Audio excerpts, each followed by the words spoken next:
In a memoir about standing up and standing out, one writer/fashion editor must weave her way through society's expectations, cheating boyfriends, and the racism, sexism, and doing-too-much-ism of corporate before finding she needs none of it to be enough. The writer/fashion editor, Elaine Welteroth. The book, More Than Enough, Claiming Space for Who You Are, No Matter What They Say. And you're listening to Lit Society. Let's get lit.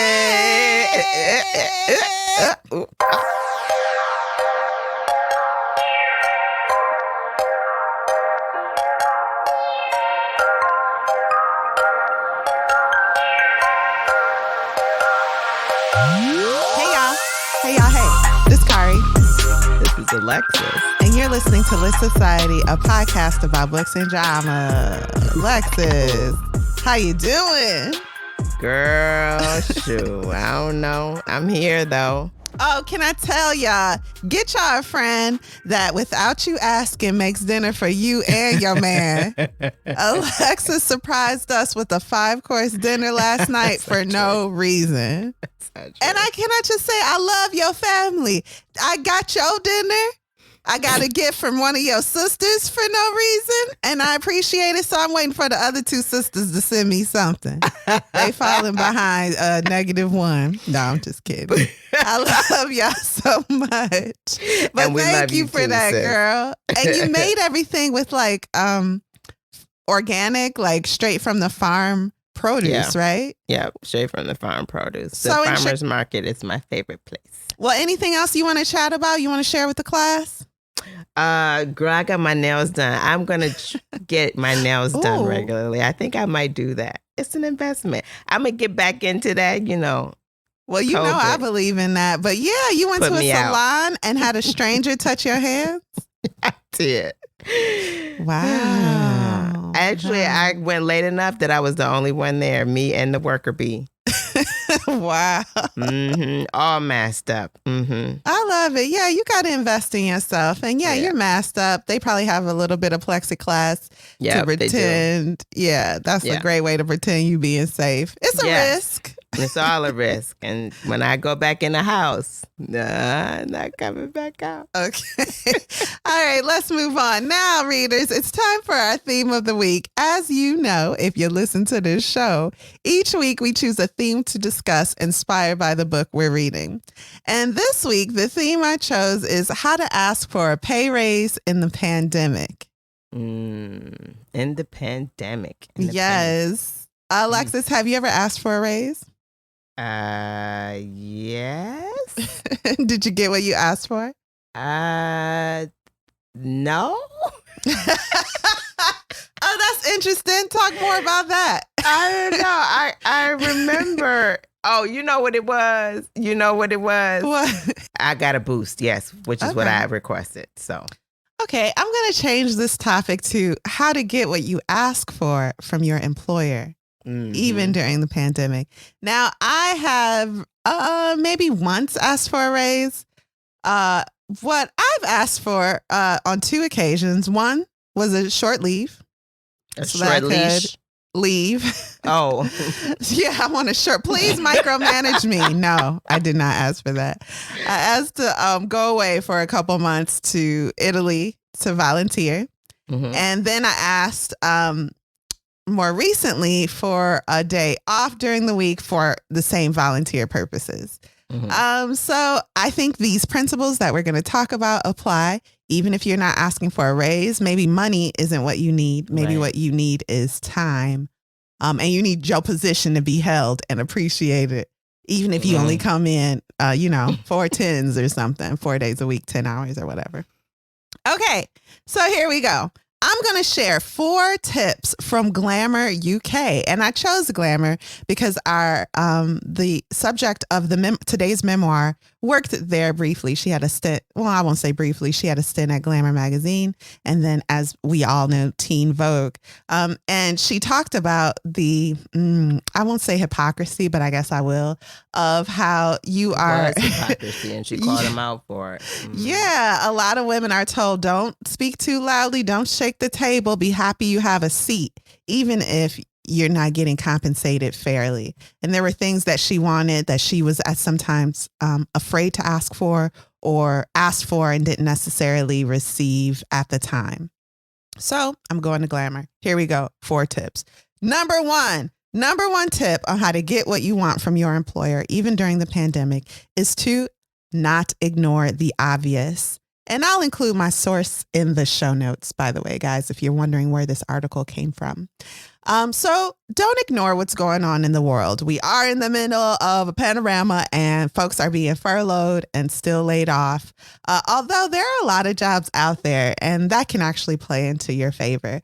But if, your company has been receiving, a lot of people have been laid off from your company, then ultimately you want to ensure that you're in a good stride and not setting yourself up for failure. The greatest advantage you can give yourself is correct timing. So if your whole department got laid off except you, maybe this ain't the time to ask for a raise or whatever. Everything. Timing is everything. Number 2, show them what you do. Working from home, a lot of employees find it hard to show what they're doing all day. Now, what I like to do, no one asked me to, but what I like to do is have a spreadsheet that lists everything I did that day. And I don't do this consistently because it takes time to make that sheet, and that's time you can spend working. So I hate the fact that you have to show what you're doing, and that takes time away from what you're doing. But it might help your employer to see how you're consistently working for the company on a day-to-day basis, even from home. So one quote here in the Glamour article, I'll read. It says, "I've noticed a rise in employees striving to have something tangible to show for their day. There's a need to produce work they can physically show rather than partake in meeting after meeting all day." Oh, that spoke to me. So many meetings, so little being done. As a result, continuing this quote, "I have observed employees consciously and subconsciously taking note of what their colleagues are accomplishing on a day-to-day basis." You're worrying about somebody else's business. That's too much. Well, that's how it works. So your employer might be trying to take note of what you do on a day-to-day basis. Why not make that easier for them? More than likely, they don't even know what you do in the full sense. That's just how it is. So there are no why lies not tell with that one. Number 3, don't get to the point too quickly. What that means is if you sit down and you like, "Hey, Alexis, I want the raise. You know I deserve it. What you gonna do?" That's very off-putting. That don't work. Beat around the bush. It's a negotiation. So don't necessarily always come to the table with what you want in mind clearly. And that might mean specific dollars. That might mean specific benefits. Whatever you want, know what you want so that you can express that. Because someone might just say, "Okay, then what do you want?" And you can't be like, Diva, more money. Nah, be like, "I want the average rate for what?" Yeah. Mm-hmm. So maybe that's, 20,000 more a year. I've been here for this long. This is what I create. This is a major project. These are a few major projects I've spearheaded, and this is how they've helped the company. I want to continue working like this for the company. I am invested in this company. Is the company invested in me? If so, I'd like to see that in real dollars that match what others are making in my industry. That's it. That's so fair. This ain't family. You're not asking for a favor. You know what I mean? Mm-hmm. You're asking to be compensated fairly. Yeah. Number 4, don't assume your seniority equals value in your boss's eyes. It don't. I've been here for 5 years and I found out that Sally Sue gets paid this amount. So she only been here 3 years. Don't nobody care? That ain't got nothing to do with life. No. Essentially, a salary increase is an investment in a person and what they can achieve, not a reward for time they accumulate. And I love that. So, you've been there and they've been paying you, right? So that's your reward for being there. You want more money? What are you bringing? So, and then I have just a couple tips of my own, and I think maybe Alexis might have something to share. My first tip is to make it feel like a luncheon. It doesn't have to be weird. more than likely, they're not paying you from their own pocket. They kind of are, though, probably, if your whole department has a budget. But listen, this is so normal. So even if it's via Zoom, send a meeting invite, take control of the time and the setting. And when they show up, you show up, but make it comfortable. I honestly feel like you should feel like they're a guest in your home. I remember walking into my boss's office and I told him, have a seat. Do you have what you need? Because we're not going to be here long, but we might. So do you need some coffee or something? And how are the grandkids? Uh-oh. You say take a personal interest? Yes. Is that necessary? Yes. No, it ain't. This is about business. You ain't got to do the small talk. And then when the lull, I say do it, Alexis say don't. And then when the lull comes or they just get to the, okay, what can I do for you? Then you go, what you can do for me is help me help you. Okay. And you get into how, and this leads to point number 2, frame it all as a benefit for the company, which it is. Now, when I left for a couple months, I was like, listen, we're an international company. We want people who embrace that like international citizen like philosophy and lifestyle. What I am asking for is not time off to go vacation somewhere. I want to use my skills for the benefit of others. And those others just happen to live farther away. Now, I also presented what I can still do for the company while on this semi-leave. So I did work a few hours at night, but I didn't do that consistently. For real, I was off. When I asked for time... When I asked for a different all-out schedule more recently, and I asked for a day completely off, I let them know this is actual, dollars and cents that you're saving without sacrificing anything because of this, and this. Who don't want more money? I know you do. Who don't want more money? And how many people are coming into your office not asking for more money, but asking you to help the company, help yourself, I didn't say it like that. I said, well, Brandon, I was just wondering if you know how you gotta do when you want something. But yeah, do that. Honestly, if they like real old school and they like to golf, go be their caddy. I don't know. I used to do that. It's actually kind of fun. Whatever. The point is maybe join your boss and their mate for a outing and butter them up before you ask. Come on, y'all. This is normal. You want something,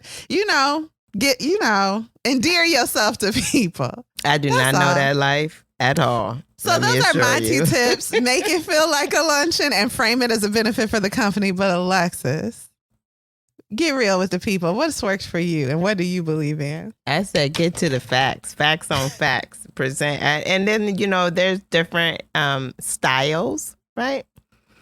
So yeah, some people don't like their time wasted. Yeah. So you have to, for some people, you have to get to the point. So what you want to do is learn how the person that you're making this request to receives information. So if they don't like that extra talk, that schmoozing, if you will, that buttering up, don't do that. Don't for real, don't do that, because that's not going to benefit you at all. What you need, sometimes you want to have people that are just about facts. So you give them facts and that's what you present. And of course you include your value and how you contribute, but don't smooth people who don't need to be smoothed. For sure. And I say, if you don't have time to be schmoozed, you don't have time for a conversation. You got to eat. Let's go get lunch. Let's go get dinner after work. People ain't got time for that all the time. I'm not going to negotiate with you under an intense situation. I'm not going to be secondary in your mind while you got, or what is it called? Tertiary? Tertiary. What is it? Tertiary. Right. Tertiary, right? Yeah. See, you smart. Yeah. Oh, now I want to know what 4th is, but I'm not going to look it up. Okay, so I'm not going to be secondary or tertiary in your mind. I want all of your focus to be on me. I want you to be relaxed, and I want us to have a conversation. It can be 5 minutes. I've negotiated with less than 5 minutes. I can do it. but you ain't gonna sit down and what do you want? Nope, I don't want nothing. Bye. We ain't gonna talk. You ain't ready. It's fine. It's fine. Bye. You know what? This ain't even a good day for me. We'll do it another day. That's how I feel. Oh, the only thing that I'm saying is that there are behavioral styles and how people receive information, and I just say take that into consideration because it could help or hurt your argument. So just keep that in mind. That's all. Have you ever had a supervisor you couldn't have just a conversation with? And maybe it's the big boss or your boss. It was the boss over my boss. She didn't like me. Okay. So I say like leave. The thing is, we gotta work together. Yes. You spend so much time with the people you work with, and few things are more frustrating than an upper chain of command that doesn't communicate well or doesn't communicate well with you. Ooh, so if people have made it personal and they, they've decided they don't like you, it seems. Mm-hmm. Then leave. Mm-hmm. If they control your money and they don't like you, you don't need to be there. That don't help nobody. You don't need to be there. I don't care if you at McDonald's, Popeyes, or a Fortune 500 company. If your upper management don't like you and they sure ain't gonna recommend you for nothing, it's time to go. So, anything else you want to add, Alexis? No, I don't want to add nothing. Okay. To tell you. All right. So yeah, I do want to add something. Please. Sometimes you go in with your offer and that's not available. What are you willing to accept? Right? Yes. What's your what's the word? What's your backup? For instance, it is a conversation. Yeah. You cannot go in and say and give people an ultimatum. I'm going to have this or I'm going to leave. That's not fair either, because there may be gears in place you don't even know about. Right. So, your company might be going under. You don't know. Mm-hmm. You don't know. So, yes, go in there with a conversational mentality in mind, but what you want clear in mind also. Right? Yeah. Lastly, tertiary. No, just lastly, be ready to leave. So it is great when you go into negotiation to also go with another offer in the back of your mind. You don't necessarily want to say, I have this offer from so-and-so. So if you don't give me no ultimatums. But if the conversation shows a side of the company you don't think will work well for your growth or for you, always have that offer in your back pocket. And you don't even need to talk about it there. You just finish that meeting. You get your plan together and you put in your 2 or even 4 week notice. I think 4 week notices are more fair if you can. They're generous. That's what they are. Yeah, I just hate when people leave after 2. What's 2 weeks? Listen, my but colleague I guess it's not your problem. That's Don't burn bridges. Exactly. My colleague just gave a 3-week notice. I'm like, really? Oh, that's nice. But that was generous. That was generous of her, and she was able to contribute a lot in those last 3 weeks. But and we appreciate her for that. But it's not a requirement that you give 3 weeks. You just being generous. 2 weeks isn't a requirement, but I mean, do it. But whatever. Anything else you want to add? No, I'm done with this conversation. So Alexis says, don't schmooze the unschmoozable. I say, make the unschmoozable schmooze loving. Schmooze, schmooze, schmooze. That's how I communicate. Behavioral styles. Do not respect people's behavior styles. And on that note, should we take a break and get into our book? Let's do that.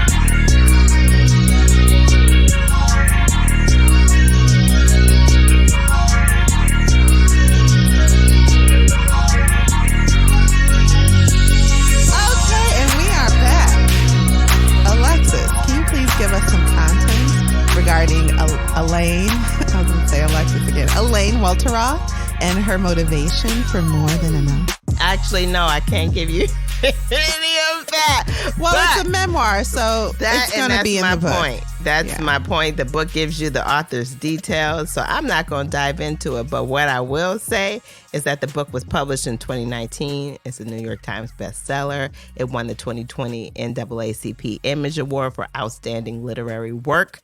biography, autobiography, and it's been optioned for development as a TV series by Paramount Television Studios. Okay. All right, cool. Now, do you have a brief synopsis for us? Yes. Okay. Yes, I do. No spoilers. Yeah. Take I it can away. do that. A little girl with big dreams, Elaine Welteroth always wanted success. Her story takes us through her struggle with identity, relationships, and learning to navigate the world and claim her space.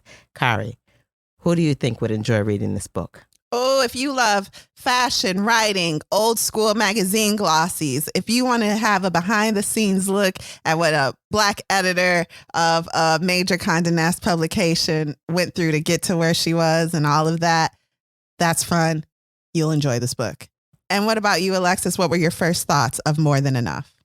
This was a book recommendation for me, like before we went live. So I finally had space for it. The person was like, you would really love it because she tells a very encouraging story on asking for what you want and coming into your space. So I love the title. So it interested me, if you will. Love it. Love it. Okay. And without further ado, right, we can get into a deep dive of the book? Yeah. Yep. Let's do that. Please take it away. Part 1, growing up. Elaine was born to an Irish father and a Black American mother on December 10th, 1986 in California. She grew up in a small suburban town south of San Francisco with her older brother. While her parents had different backgrounds, they agreed to raise their children as Black, knowing that the world would see them that way. Her mom made sure to instill Black culture in the children. She took African dance class, wore braids, made her soul food meals for the family, of course. And they kept issues of Ebony and Jet magazine. The mom wanted the children to be fluent in Black culture, and she made sure they knew Black facts, Black history, period. And Elaine felt as if her parents didn't give them like a rigid definition for what it meant to be Black or white. They never told them how to dress, how to speak, who they should date, what music they should listen to. They simply gave them room to grow, to be and grow and stand up for themselves. Elaine, grow into who they were. Mm-hmm. Yeah. Elaine and her brother were both independent thinkers. They had a deep sense of justice and a willingness to fight for anything and anyone they believed in. She ran when she was 10 months, when she received a pair of pink Reeboks. And when she was 3, she asked to be enrolled in her first pageant. And instead of clinging to her mother like the other toddlers, Elaine told her mom she wanted to go on stage by herself. And she went out there, told the audience a story about a ring her father gave her, and blew the crowd a kiss. And she was crowned the Tri-City Top Princess. So she had this boldness early on that, she was an attention grabber. She realized race when she went to school, and she had to create a collage representing her family using the magazines. None of the magazines she saw had pictures that looked like her, so she created her own vision of what her family looked like. She created a white family. Then the teacher's assistant walked up and showed her Black magazine and pointed to a Black girl and tried to encourage her to make that selection. But Elaine went on with her choices. She was like, I ain't doing that. This is my family. She want to fit in. Yeah, Mm-hmm. She didn't want to stand out in that moment. Yeah. She was a little kid. Yeah. Choosing brown people made her see the differences. Her differences. And as a child, you just don't want to be different. You want to blend in. That's not what you want to do.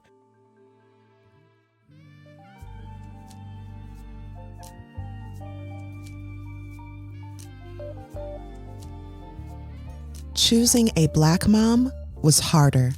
I saw very few, if any, women with skin the color of mahogany in those magazines. And if I did, none were as sophisticated or as regal as my mom. She woke up every morning at 5 a.m. to get dressed to the nines for her desk job, wearing silky blouses with strong shoulder pads, high-waisted pencil skirts, and heels with black tights. I couldn't find her anywhere in those pages. In the paper depiction of my life, I cast her as a brunette soccer mom type instead. It was just easier. I decided to be a blonde girl with long pigtails, and just when things started getting really fun, as I was deciding which freckled little boy would be my brother, one of the teacher's aides interrupted me. The jig was up. The adults in the room seemed concerned. I felt like I'd been caught doing something wrong. The TA slyly pulled out the sole black magazine I hadn't touched and pointed to a black girl inside. "Oh, she's pretty," she said in that artificially high-pitched tone adults use when cooing at babies. Then she flipped to another black girl who looked nothing like me. "Oh, what about her? She reminds me so much of you. Her hair is just like yours." She laughed awkwardly. I froze, ashamed. I got the message. I was supposed to be cutting out brown people, but it all felt more complicated than that. Don't get me wrong. I loved my family just as they were, but adding a black mom, a black brother, a black me to this white paper family I was constructing would have meant having to own that I was not like the rest of my classmates. And I really didn't want that. I wanted to belong. To me, belonging meant blending into my environment. I know now that the teacher was trying to give me an out, to point me in the direction of who I really was. But the more she cooed and pointed at black people, the more singled out I felt. It's like somehow my baby brain had already absorbed too much of the whitewashing in those pages to retreat now. So I straight up ignored the poor woman and continued collaging my way into this temporary delusion of whiteness. Big mistake. Her mother wanted to dismantle any misguided notions that Elaine was or could ever be white. Her mother wanted her to see pride in her blackness. Her mom always bought her black dolls, and at her friend's house, they always played with white dolls. One time she begged her mom for a new doll, and her mom finally got it. It was like the doll of all rage at the time. The one everybody has to have. Do they still have that? You know, every holiday season, is there one toy everyone wants? Yeah. I think that's still a thing. Mm-hmm. It's just a new PlayStation. Okay, go ahead. And her mom finally bought it. But when she got it, Elaine was not pleased. She was like, "Thank you, Mommy." Her mama was like, "Girl, I done went all over town to get this. What is you talking about? Thank you, Mommy. I need some joy and excitement associated with this." But in reality, the doll was black. It wasn't white. And that, like the commercial had a white doll. Yeah, and that is what Elaine wanted. The desire to be white complex started young for her. Only as an adult did she see the subtle messages of white supremacy at work. Whiteness as a norm, everything else as a deviation. She could see a racial hierarchy was being enforced. Microaggressions such as flesh-colored Band-Aids, black and brown dolls were never front and center in advertisements or never existed at all. This made Elaine feel like the world would see her as second best. Black beauty products were hard to find.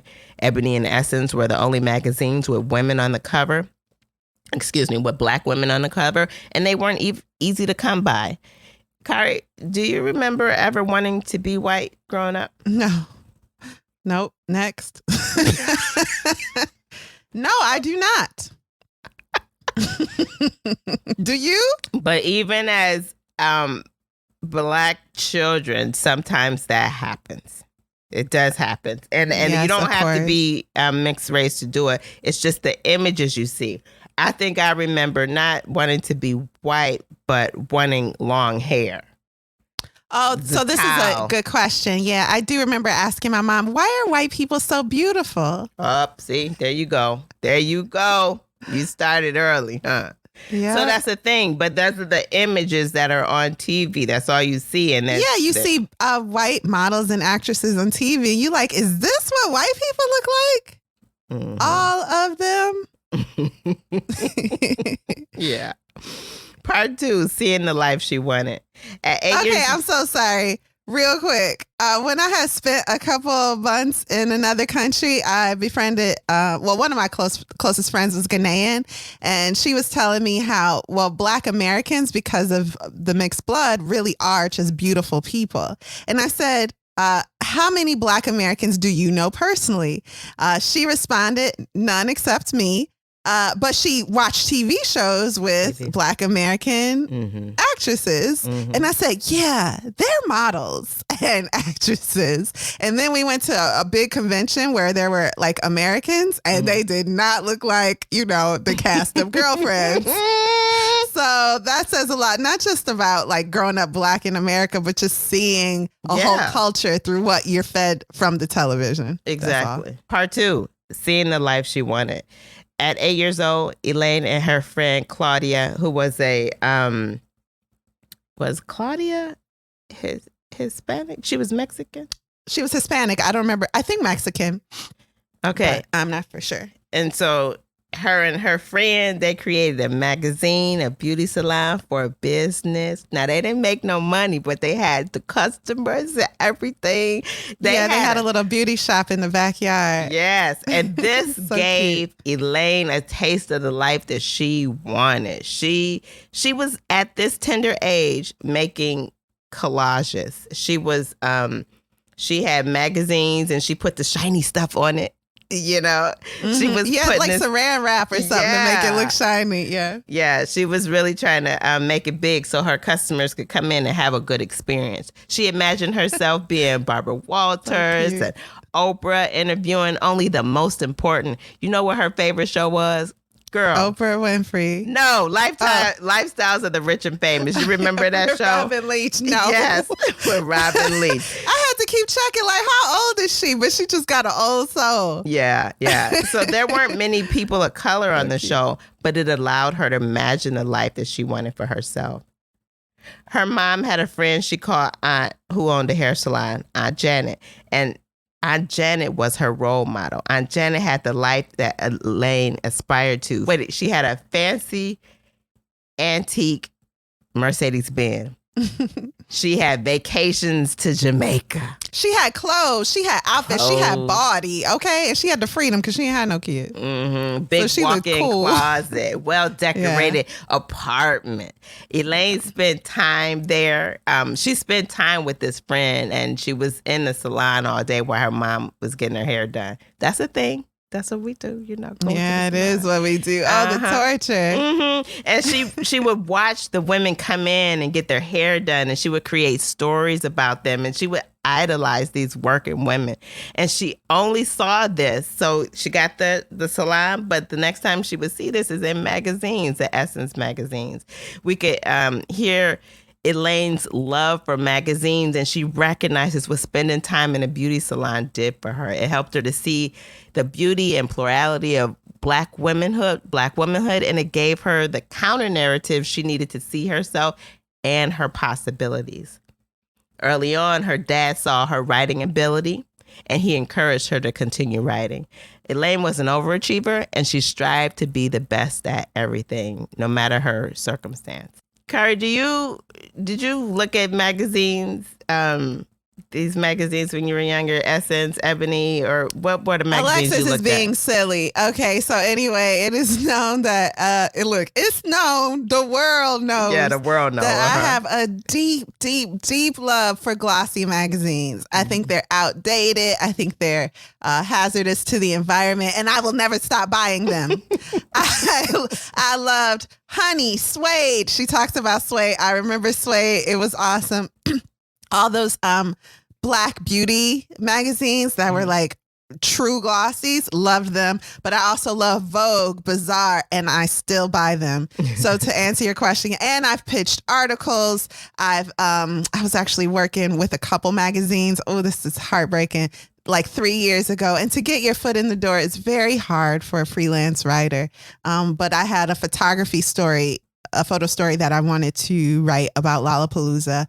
We were all set up and the magazine folded. And this is during a time when a lot of magazines were folding and writers weren't being paid. But to answer your question, yeah, I love them. Yes, so let me just say, throughout this story, all I could think about was you and how you felt about magazines. I just want to share that. They're the greatest. And I was like, way better than books. Okay. Yeah. Okay. Oh my goodness. Part 3, self-doubt, self-worth. Kari, what are the things that contribute to your self-worth and yourself, who you are in middle school and junior high? We've talked about this in the nature versus nurture. I think that was Trevor Noah's episode. I think number one is the people you live with. But it is said that no one contributes more to your self-worth if you let them than the students you are around every day at school. That's right. That's right. That is right. So you got the kids you in school with, man. And Elaine, listen, Elaine didn't see herself as beautiful.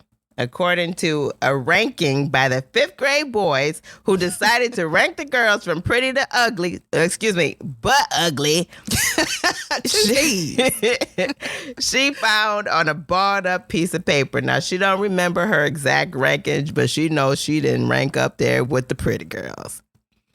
She said she spent kindergarten to 6th grade invisible to boys. Even though she was smart, funny, athletic, reasonably popular, she did not consider herself attractive compared to other girls. Plus, the petite blonde girls with straight teeth and bangs were in, and her mom wasn't buying her the latest fashion, so she could see this gap widening. Not only did she not consider herself pretty, but she didn't dress like the cool She wasn't kids. a fly individual. Mm-hmm. Can I tell you that this happened to me? I was ranked a 7, and that was fine by me. So it was, and this is what's really sad. This is why it was fine by me. I was in college, and it was a group of like Asian boys, and they had ranked all the girls in our like group of all different races, and one of them told me, yeah, you're the 7. And so I didn't care because I thought, y'all too old for this. And then we got like a big announcement at school, and like some people got in trouble and got kicked out. Oh, this is for ranking girls. I didn't think it was that big of a deal. Boys will be boys. In some cases, this is like not hurting anyone, right? I don't know. I'm saying does. A lot. It helps the young people. Somebody's self-esteem. But if he was like, you're the 3 or you're the 10, I would have thought, yeah, but you're the 17-year-old still doing this. That's crazy. That is insane. Wow. Wow. Yeah. When she had an opportunity to start doing her own hair, and she learned it was curly, she embraced it. But it also played a big part in her identity. She wasn't allowed to chemically straighten her hair, so she styled it straight. And that made me think of you. You don't believe in babies straightening their hair, and I believe in it also. Don't. Love yourself first before you start doctoring it up. I didn't get my first relaxer until I was starting high school. But Alexis, remember relaxers? Who gets relaxers anymore? I think people like this one woman I follow who's been a natural hair person. She got a relaxer. I wonder why she hate herself. But just kidding. But then she turned around and did like a big. Ain't nobody who's buying a relaxer. If you buying Just For Me stock right now, I got a bridge to sell you. Okay, go ahead. But then she turned around and did like a big chop, so she didn't have it long. Mm-hmm. So she was like, but it was a thing. She did it. But yeah, so I didn't get that, and then I didn't keep it long after after I graduated from high school. I wasn't getting relaxers because I was poor. Well, good. So I had to work some stuff out, you know? Anyway, so having her hair straight, it helped her shrink herself into a narrow and neat version of what it meant to be pretty. She used her hair to morph into other identities or in her skin tone and ethnicities when she wasn't comfortable within her own. Being biracial, light brown, and curly hair helped her to blend in with other races. Again, she wasn't comfortable in her own skin. When she was in junior high, though, she was the last one standing at a dance, and she went and hid. And guess who was over there hiding with her? Who didn't get selected? All the black girls. All the black girls. She went to a predominantly white school, so that made the difference. By high school, girl, the script was flipped. She was in a more diverse... And it wasn't necessarily a good thing. Right. She was in a more diverse student body, and there were black boys her age. And while the white boys didn't find her attractive and desirable, the black boys was ready to holler. She found this exciting. She now became this exotic, light-skinned, long-haired chick, right? And guess what? Elaine got a boyfriend and fell in love. Womp womp. Anyway, she followed him to college, even though she had higher aspirations. She followed him to the local college, but she wanted to go to Stanford. Yale. Oh, Stanford. Yeah. Yeah. So that was She was Ivy League bound, but this boy who looked like Trey Songz and somebody else, she describes him, and he was like, "You coming where I come?" And she was like, "I am." And her parents were like, "Sure." She was like, "If I was my parents, I would have never allowed this." We love judging our parents. Yeah, we do. But they worked with the resources they had at the time. Remember that about parents, y'all. I have to tell my mama that. I was like, I understand. Yeah, you worked with the resources that you had at the time, and you did the best you could for me. This is all I am. And resources aren't just monetary. Yeah. You do what you know to do. Yeah, absolutely. And so, that's a whole nother drill. But anyway. So I'm not going to talk about her boyfriend. I'm going to say she stayed in a relationship. He went to jail. He cheated on her. This is bad. Like, this is something that only happens to Joan. What's her name? From Girlfriends. Yes. This only happens to Joan Clayton. It also happens to Elaine Welteroth.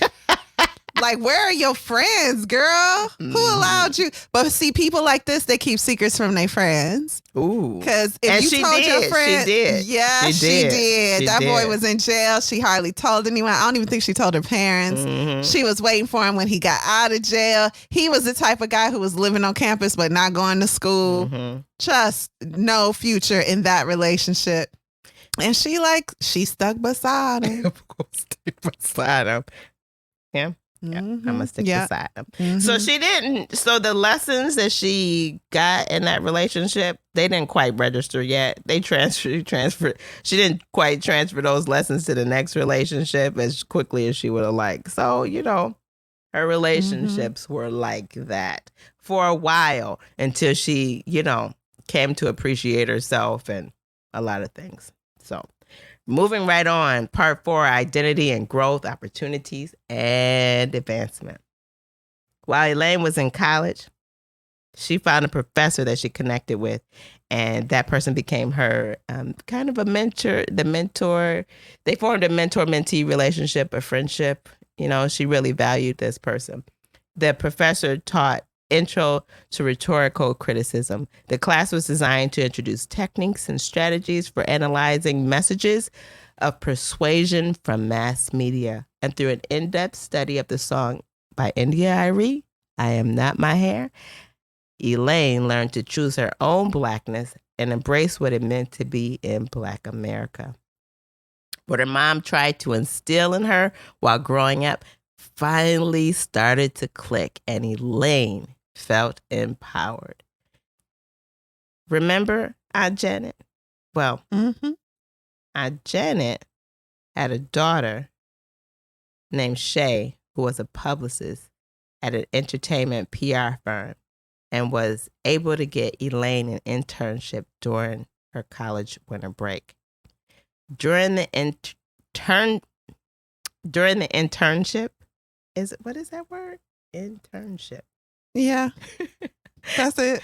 During the internship, she met a young female TV producer that made her think differently. She told her that you are so much bigger than you know.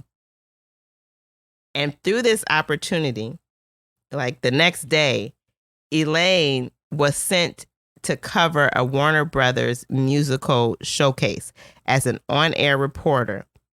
And her job was to interview Talib Kweli on camera. But the odds were not in her favor. So you got this young girl interning. She did get a little pumped up by the conversation with the TV producer, but she's in a room full of reporters waiting to get the same interview. And she was warned, Talib might not show. He's already got an approved list of interviews that he'll do. So you might not get any access to him at all. But right. Elaine was ready. And when Talib came out, all the other reporters were shouting, Talib, Talib, Talib. Talib over here. She cut through the crowd, walked up to Talib, and was the only one to get the interview. She was empowered. She felt good. That is tacky. Okay, as a once upon a time journalist, you do not cut in front of your peers to speak to the subject. You do not do it. However, I already said it, y'all. Mm-hmm. However, sometimes tacky works. Sometimes tacky is brave because everybody trying to get what they want. They don't care about you. They work for other publications. Yeah, go on do it. It's tacky though. Elaine, did you hear what Kari said? She said your move was tacky. Okay. Look. Mm-hmm. That's what she has said. Tacky works, girl. Okay, don't listen to me. I'm a lowly copywriter. Well, Elaine learned while in college, she discovered a program called the Multicultural Advertising Intern Program. And it was a gateway for students of color to land paid internships at top advertising agencies all over the world. This gave Elaine an opportunity to intern at a major advertising company in New York City. But it wasn't what she wanted. It wasn't what she expected. She didn't enjoy the experience. She met a new brand of white people that wouldn't even look her in the face. Let me tell you.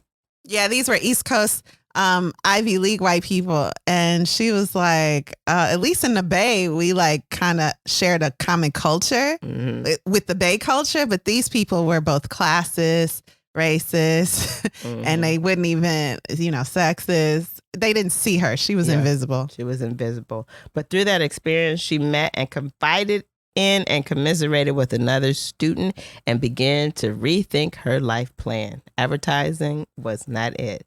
Elaine wanted to go into magazine journalism. She thought back to the first day of her journalism class where the professor said, if you get published in a major magazine, you get an automatic A and you don't have to return to class. So Elaine reached out to a connection that she made while working as a student, and boom, guess what? She got published at the now. There's a little gem in this story. She pitched an article to Figure magazine. I remember Figure. For plus size women. She is not a plus size woman. However, she wrote the article. It was accepted, published. She got an A in the class.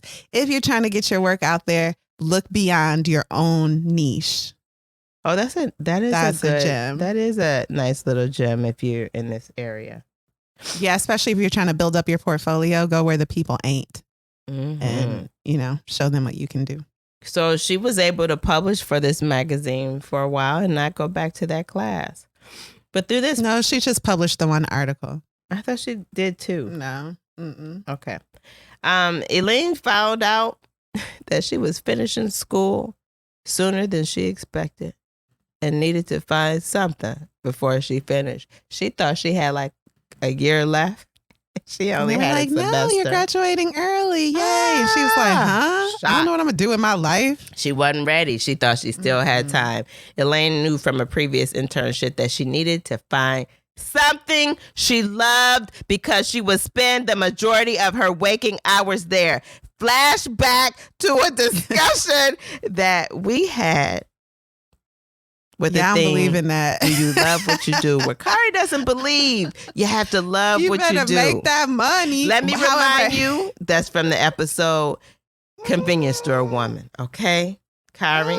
I'm not the only one that feels that you need to love what you do. Well, y'all can be delusional together. If you got to do it You and Elaine Welteroth, you in good company. 8 hours a day, you need to love what you do. So Elaine decided that she wanted to apply for an internship at Essence Magazine because this would be like a dream opportunity. She knew it would be hard, but it would be a dream opportunity. And she was determined to stand out. So in her application, she added a video, she made a magazine mock-up, she wrote a letter to the editor about how much Essence has meant to her. And after she completed the application, she looked through her mom's magazines and she saw Alicia Keys on the cover. And then she noticed a writer's name. And the writer's name was Harriet Cole. Elaine thought to herself, I'm used to looking through these magazines, but I never ever thought about the people who actually made the magazines. So she decided to look up Harriet Cole. Quick internet search about Harriet told her that she was a Black woman and she was a creative director at Ebony. She had worked her way up in Essence under Susan L. Taylor. She was a best-selling author, and she was a contributor on the Today Show. She started a production company. She launched her own magazine called Uptown, a upscale lifestyle magazine for affluent Black people. Kari, do you remember that magazine? I do. Yeah, I do. And I never read it, but I remember it. And Elaine decided she had to meet Harriet. Elaine saw Harriet as the blueprint for her own path. Once in the dark about her future, Elaine now saw a clear path, and she was determined to meet Harriet. So she wrote an introduction letter to Harriet. She sent it snail mail and email. Then she followed up with a phone call. Elaine wrote an introduction letter to Harriet, sent it snail mail and email, then followed up with a phone call until she was granted access. Elaine was scheduled for a 15-minute call with Harriet.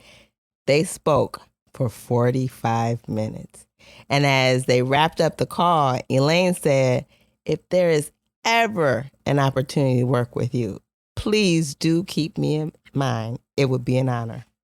So this is a big deal. She didn't even think she would get the call. She was stalking the office. The secretary was about to put her on the do not fly list because they're in separate states, and she's talking about I'm ready to grab a coffee with her, and the person who answered the phone was like, "A coffee?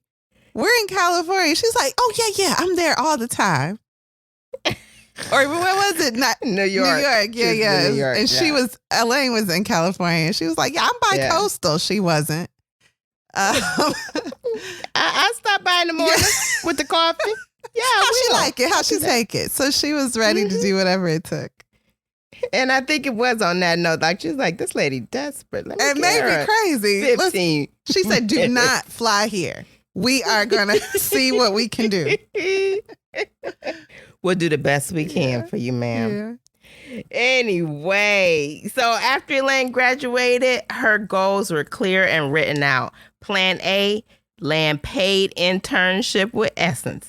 Plan B, pursue a summer internship at another big publishing house. Plan C, get accepted into a top-tier journalism graduate program. Plan D, find a local editorial summer internship in San Francisco, then start her graduate program in the fall at whatever Ivy League school accepted her. She knew her plan required action steps, so she moved back home and she got started on her plan. She was going to get as many jobs as possible, save $10,000, and move to New York by June 1. And she put her head down and got to work. She got like 2 jobs the first day back. Or something. She wasn't good at none of them. She was a waitress. That reminds me of what Kylie said. Don't be good at something you don't. What is it?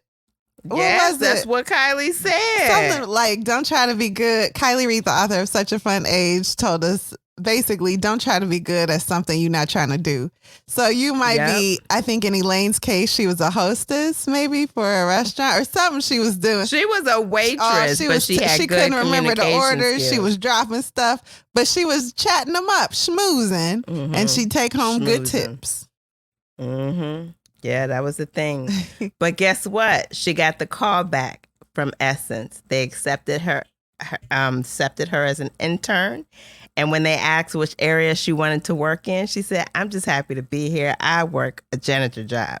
I'd be grateful for any position." Elaine had made it. Her plan was coming together. And now, 30 days before she was to start Essence, she received a phone call from guess who? Harriet. That's right.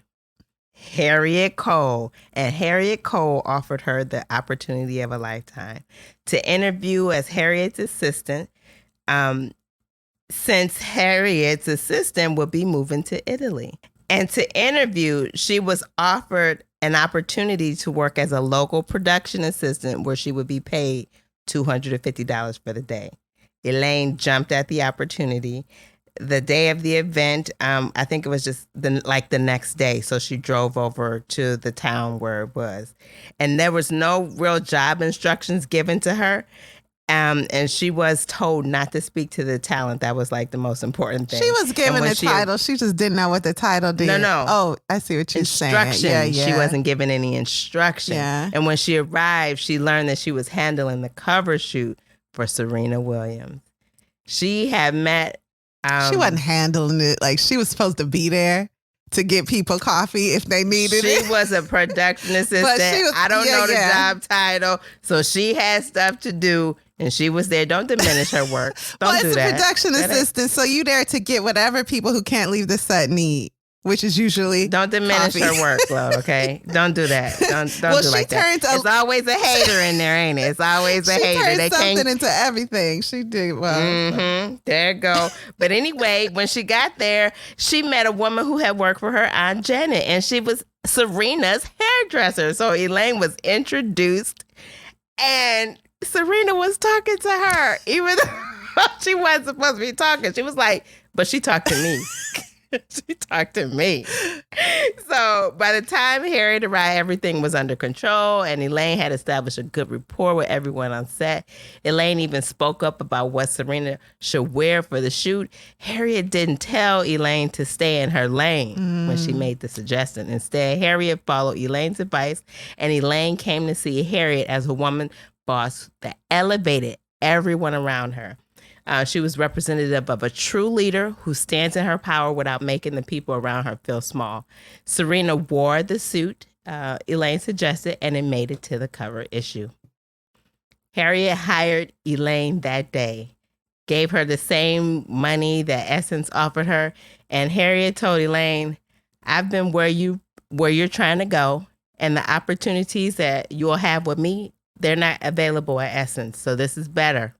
This is better." So Elaine mustered the courage and called Essence and declined the internships. Her friends thought she was crazy. She thought she was crazy. She had told them people, "I'll be a janitor." And then she called and said, "I'm going to Ebony." And they was like, "Oh, Ebony?" Because that's not the cool style of publication. Right. You dropping us for Ebony? Yeah, we wish you the best with that. Bye. Mm-hmm. But at the time, Essence was owned by a white organization, and Ebony was still black owned. So no. Mm-hmm. Elaine hit the ground running at Ebony. She had more opportunities because they had smaller budgets than Essence. Ebony had to do everything themselves, and Elaine made it work. 2 weeks into her internship, she found herself on set with Michelle Obama just 2 months before her husband's historic win. By the end of her first day working at Ebony, she realized that she needed to set her sights higher.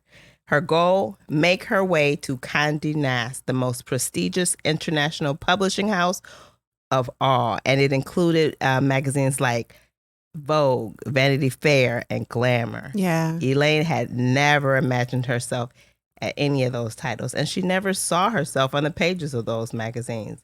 But she was determined to get to Condé Nast, which she called the Condé Castle. One last thing about her work at Ebony. When the summer came to an end, Elaine kept coming to work and kept getting paid. You know, the internship ends. It's like ends on Friday.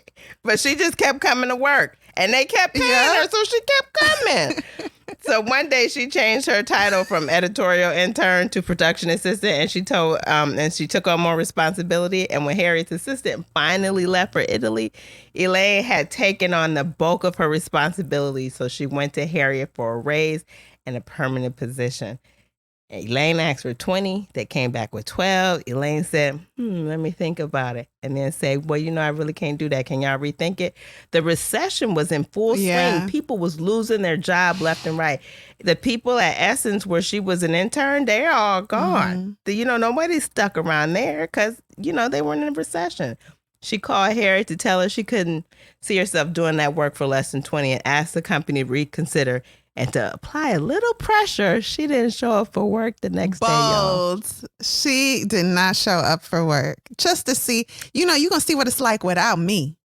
That's only supposed to be an intern that's overstayed my welcome and got the Chicago office to call me by a new title. Scared and nervous about whether she would be fired on the spot, Elaine went into work the following day. Harriet told her, your move was risky. I wouldn't have advised you to move that way, but it was smart, and she was proud of her for asking what she deserved. Elaine got that raise. Got that 20.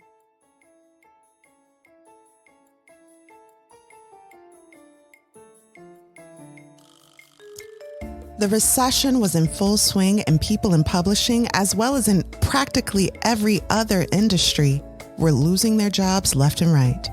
Rumor had it that for the first time, not a single editorial intern was hired at Time Inc. that summer, which meant, had I taken that Essence internship after all, I would have inevitably been shipped back to California in August and dumped into the shipwreck of other recent grads desperate to find work. Choosing Ebony, the decidedly less sexy option, ultimately saved me from the unemployment line. And here I was risking all that to make a few more dollars an hour. After praying about it, I trusted my instincts and decided to go bold or go home. I called Harriet to explain that I simply could not see doing this job at their proposed rate with the rapidly rising cost of living in New York City. I politely asked if the company would reconsider their position, and as a bargaining tactic, I refrained from work the next day to apply pressure to the negotiation. This was by far the boldest move I made in my non-existent career, and I certainly do not recommend this tactic. I could hardly sleep that night. My mind raced the entire next day. Had I just made a huge mistake? Would Harriet fire me on the spot the next day? Who could know? I was just 21, trying to make it in a world I hardly understood. The next morning, I was terrified to walk into Harriet's office. Good morning, I said timidly, holding her venti hazelnut misto light on the milk. Without looking up from her computer, she said, have a seat. I was shook. My body quivered as I lowered myself into her taupe leather couch. When she finally lifted her eyes from the keyboard, she glared at me. Elaine, what you did yesterday. When her nose flared, my jaw clenched and my throat tightened into a knot. She was speaking in a tone I did not recognize. All I kept thinking was, this is bad, this is bad. Yep, you screwed this up. What you did yesterday was very risky, and I would not have advised going about it the way you did. She went on, but it was smart, and I am proud of you for asking for what you believe you deserve. Elaine's next opportunity came through a beauty editor named Holly, who worked at Nylon, the indie culture magazine for all fashion kids and emo kids. This Holly eventually got the senior beauty editor role at Glamour. So she told Elaine they were interviewing for a beauty writer and asked if Elaine wanted him. She took the edit test, met with some executive editors, and boom, guess what? She got that job too. Yeah. She was finally in the Condé Castle. Elaine's next job was senior beauty editor. Now, her opportunities are just like falling into her lap. Now, guess what happened next? Elaine's next opportunity came from Eva Chen. Now, I don't know Eva Chen. I'm not in the industry. I don't know anything about it. But she was the beauty and health director. Lady. You and Eva Chen? Yeah. Really? Yeah. At Teen Vogue. Now, Eva was one of the first in the mag world to embrace social media, and she even started the hashtag outfit of the day. Well, Eva told Elaine she was leaving Teen Vogue, and she was suggesting people to fill her role. And she suggested Elaine. Elaine, well, of course, thought this was a wonderful opportunity, but she also didn't feel like the time was right, and that, if she went to interview for that job, it might not look good, and she didn't want to lose any opportunities. Right. So Eva was like, okay, cool. But a week or two later, Elaine found out she was a front runner for Eva's position. Now, that's interesting to me. I appreciate how Eva was able to go back and put her in there without messing up her relationship within the organization. Yeah. That's because she was at Glamour. And so she's like, I'm not trying to ruin my thing at Glamour by going out for another job with Teen Vogue. I better not rock the boat. I'm new. Let me just sit this out, put my work in here and see what happens. And Eva was like, okay. Eva went essentially behind her back and was like, this is who I want. And in my mind, Eva was very determined to have a woman of color in that role. And Elaine was the best candidate all around and a woman of color. And Eva wasn't going to take no for an answer. And I love what it sounds like. That's what it sounds like. And guess what? Elaine got the position. Yeah. Elaine Welteroth was the first Black beauty editor at Condé Nast. 107-year history. So Elaine is in at Teen Vogue. She had to do some research first to, kind of get herself caught up because she's not a teen. She don't have nieces and nephews. So she had to do, some research and kind of get herself ready for that.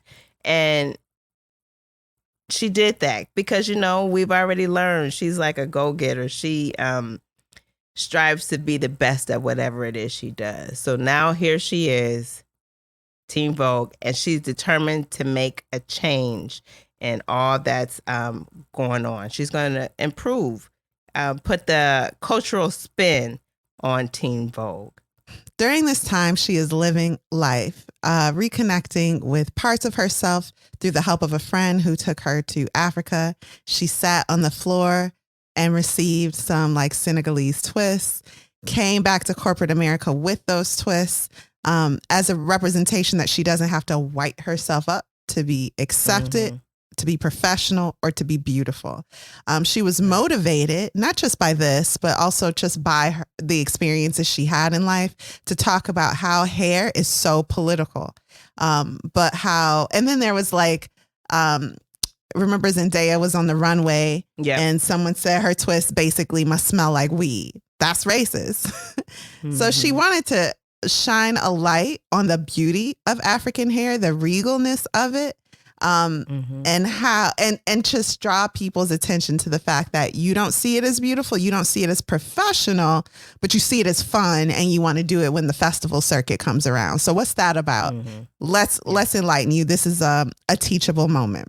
So she championed this article in Teen Vogue, which is huge because Teen Vogue was for white children. Up until this point, she wanted to wake up the magazine, so to speak. So she published this article about braids in the magazine. I do remember this backlash because the lead model in the article, some is white passing. I don't want to say she's white passing, but yeah, so she looks white. Right? She is of mixed heritage, something that a lot of people might not know unless she said it. And they didn't know. She had to actually type it and say it in a chat in social media somewhere. That to me is tertiary to the 2 points that one, you chose someone that isn't. So as an editor, it's your job to get your point across with as little clues as possible. So you have to get that point home in the photo right away because people shouldn't have to sit down and look at the background of your model. And then number two, there are multiple photos in the article. And if you see them here, all of these children, Zoe Kravitz, Zendaya, beautiful, herself, Elaine, all beautiful, all mixed race, very light skin. That's a problem. In addition, there are 3 white models. And I'm going to include Paris Jackson. You do with that what you want. So people was like, but first of all, I'm never buying a Teen Vogue again because it has a white model modeling black hair. And then the model was like, hey, y'all, I'm black. Appropriation. Yeah, I'm black. And everybody was like, oh, okay. But no one cares because we had to be told you was black. And everyone in the article is so bright, light, or white. That's a problem. You got these twists in Senegal, girl. Elaine. So usually in the internet world, when something like this happens, you are written off. But Elaine, I think, made space for herself to learn and showed improved real quick, to the point Really where if quickly. you still holding on to this mistake she made, it is clearly a mistake, very wrong, ooh, just terrible. If you still holding on to it though, that says more about you than it do about her, because she made sure that in the future she took her mantle very seriously and represented for I'll say for more diverse skin tones throughout the Black diaspora.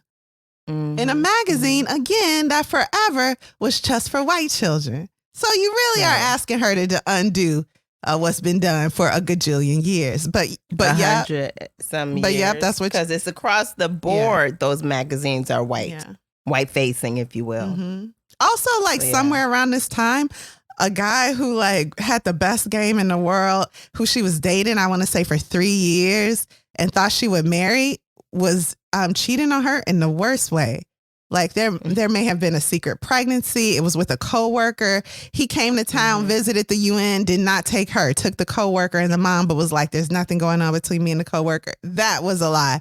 And all of it came out in an email from a stranger. So she reading the email hey, fashion girl, I got to tell you about your life and the man that you think you love.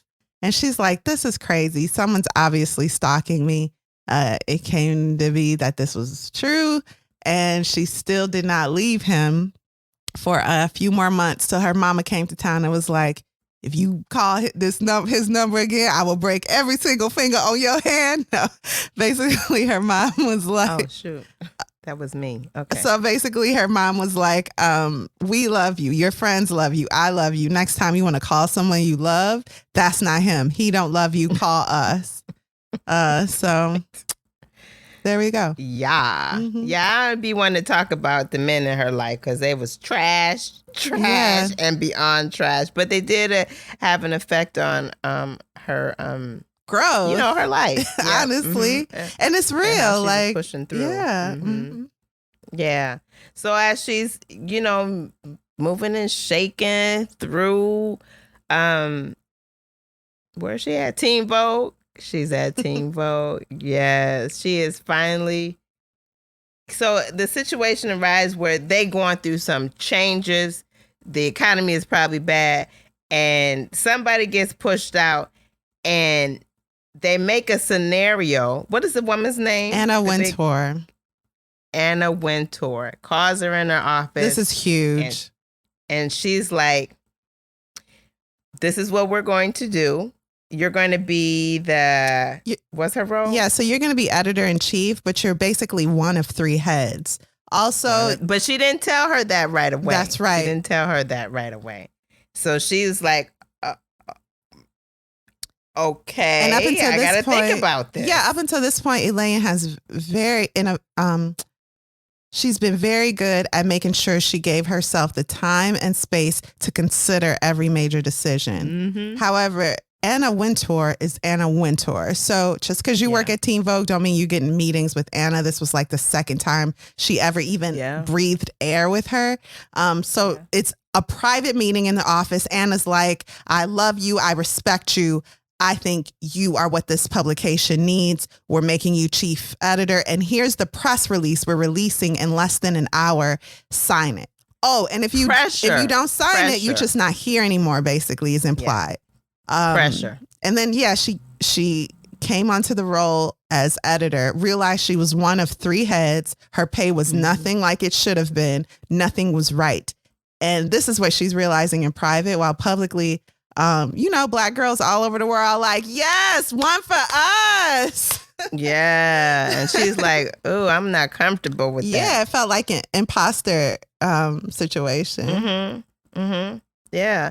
So she works in this role, and I think she made an initial request that was kind of rebuffed, but by the end of the year, she said after doing it a year, she was brought up to the standards that she should have been. And this is where she realized, you guys are telling me to be quiet about asking for this money that I feel like and it I'm wasn't worth. Just money. It was like the position wasn't right. She didn't have the control that she's supposed to have as editor.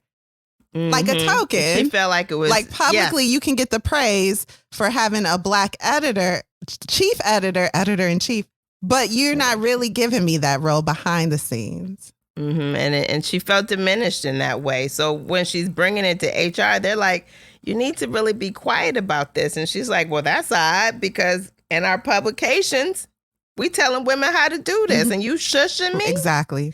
I don't know if that's something I like. But eventually she did get the money and position after showing she deserved the role, honestly. Yeah. So they hired her, then she put in the work, and then Anna made sure she got everything she wanted. Yeah. And then she stayed with them until they became an online magazine only. But they were going to create a position for her.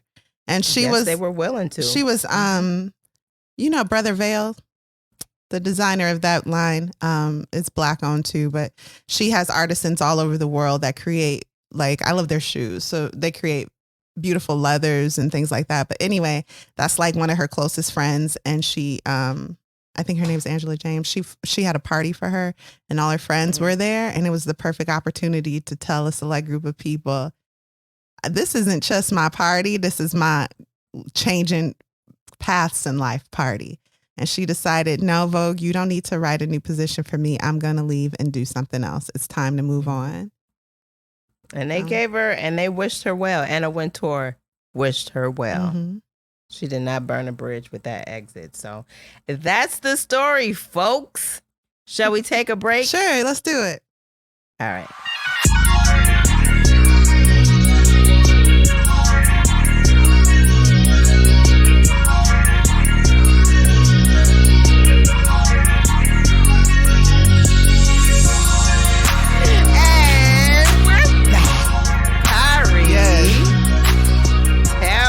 Tell me, what's your final verdict, and would you recommend this book? My final verdict is that as a memoir, I felt this book is a great lesson in courage, professional, tenacity. I love that word. And I really felt like Elaine put it all on the table as necessary. She talked about how things weren't so pretty with her romantic relationships or even her health at all times.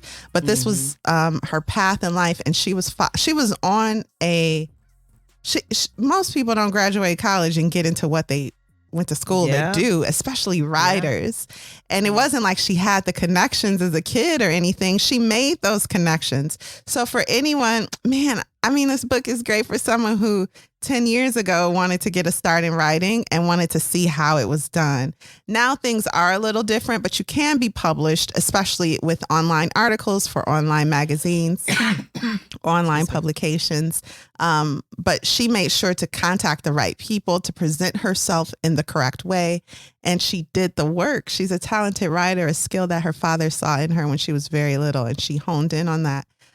She also had a plan. Every part of her life, she was on her plan. And when plans changed, she changed with them. So that was awesome. I just really felt like I enjoyed her story, and it'd be a great tool for those entering the industry, the writing, editing industry, to just have in their back pocket, like a little mentor in a book. Because she's really laying down all of her highs and lows. So my final verdict is really well done, Elaine. I enjoyed kicking it with you. I listened to this book over Audible. So the way your mom and dad and their beautiful deep voices popped in. And then at the end of the book, she interviews them and they like, I don't like the way you told this part of the story because that ain't what I remember. That was so cute. I loved it. Yeah, I loved it. So I would definitely recommend it. 5 stars all around. What about you? What's your final verdict, and would you recommend this book? I enjoyed the book. I enjoyed it mostly because it reminded me of you. Oh boy, looking at magazines. Yeah, we're like the same. Like, I'm an unsuccessful Elaine. That's what I think.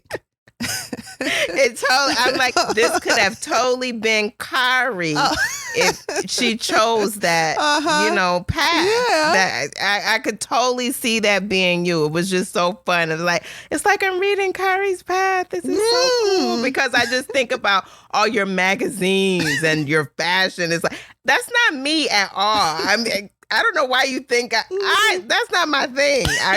It's totally Kari, and that's why I had the most fun with it. Yes, there are lots of tips for success and lessons learned in here. They are great and valuable. But I love this book so much because it reminded me of Kari and what her life could That's be something if only a she's friend would taken tell that you. path. So. Yeah, I'm nobody. You know that. Hey, reader, by this time, we all friends. You know I ain't Stop nobody. it. Alexis just Stop loves it. me, and I love her back. So that's wonderful. Thank you so much. Yeah, that's why I enjoyed it the most. So I would definitely recommend it to anybody Who knows me. Stop it. But do you think, someone who's not interested in fashion or design? That's what I was just getting ready to say. I would recommend it to even those people because there are just some core principles in here about looking out for yourself, asking for what you want that you can use in any area of any field of work. So I think that makes the book great. So any area could use it, even though it's very, it's from a fashion standpoint. Yeah. The principles are there that you can use it no matter your field of work. So yes, I would definitely recommend it. I enjoyed the book a lot. I love it. Okay, well, that brings us to an end of another amazing show. What are we reading next week, Alexis? We are reading Cast by Isabel Wilkerson, Part 1. I've been eager to read this book for over a year. So it's going to be awesome to finally dive into it. Maybe when we read Isabel Wilkerson's The Warmth of Other Suns.